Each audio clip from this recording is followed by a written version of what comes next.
ಒಂದೇ ರೀತಿ ಚಪಾತಿ ತಿಂದು ಬೋರ್ ಆಗಿದೆಯಾ? ಹಾಗಾದರೆ ಈ ಪಾಲಕ್ ಚಪಾತಿನ ಒಂದ್ಸತಿ ಟ್ರೈ ಮಾಡಿ. ಫಸ್ಟ್ ಒಂದು ಪಾತ್ರೆಯಲ್ಲಿ ನೀರು ತಗೊಳ್ಳಿ. ಅದಕ್ಕೆ ಪಾಲಕ್ ಸೊಪ್ಪನ್ನ ತೊಳ್ಕೊಂಡು ಕುದಿಯೋಕೆ ಇಟ್ಕೋಬೇಕು. ಅದಕ್ಕೆ ಒಂದು 4 ಹಸಿಮೆಣ್ಸಿನ್ಕಾಯಿ ಹಾಕ್ಕೊಳ್ಳಿ ಖಾರಕ್ಕೆ.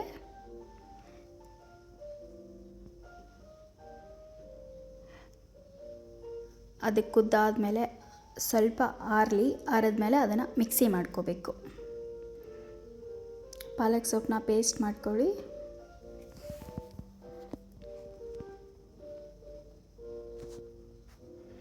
ಆಮೇಲೆ ಸ್ವಲ್ಪ ಗೋಧಿ ಹಿಟ್ಟಿಗೆ ಜೀರಿಗೆ ಮತ್ತು ಉಪ್ಪು ಹಾಕ್ಕೊಳ್ತಾ ಇದ್ದೀನಿ. ಹಾಕ್ಕೊಂಡು ಆಗಲೇ ನಾವೇನು ರುಬ್ಬಿಟ್ಕೊಂಡಿದ್ವಲ್ಲ ಪಾಲಕ್ ಸೊಪ್ಪು ಪೇಸ್ಟ್, ಅದನ್ನು ಹಾಕ್ಕೊಂಡು ಕಲಿಸ್ಕೋಬೇಕು. ಇದಕ್ಕೆ ಎಕ್ಸ್ಟ್ರಾ ನೀರೇನು ಆ್ಯಡ್ ಮಾಡ್ಕೊಳೋ ಅವಶ್ಯಕತೆ ಇಲ್ಲ. ಜಸ್ಟ್ ಅದರಲ್ಲೇ ಆ ಪೇಸ್ಟಲ್ಲೇ ಕಲಿಸ್ಕೊಂಡ್ರೆ ಸಾಕಾಗುತ್ತೆ.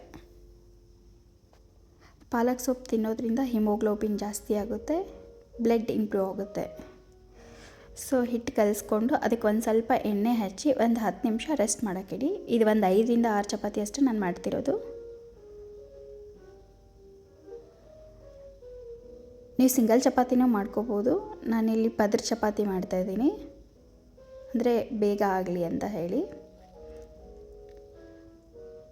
ಇದು ಬೆಳಗ್ಗೆ ಲಂಚ್ ಬಾಕ್ಸ್ಗೆ ಫಾಸ್ಟಾಗಿ ಆಗುತ್ತೆ. ಡೈಲಿ ರೈಸ್ ಕೊಡೋ ಬದಲು ಚಪಾತಿನೂ ಮಾಡಿ ಕಲಿಸ್ಬೋದು.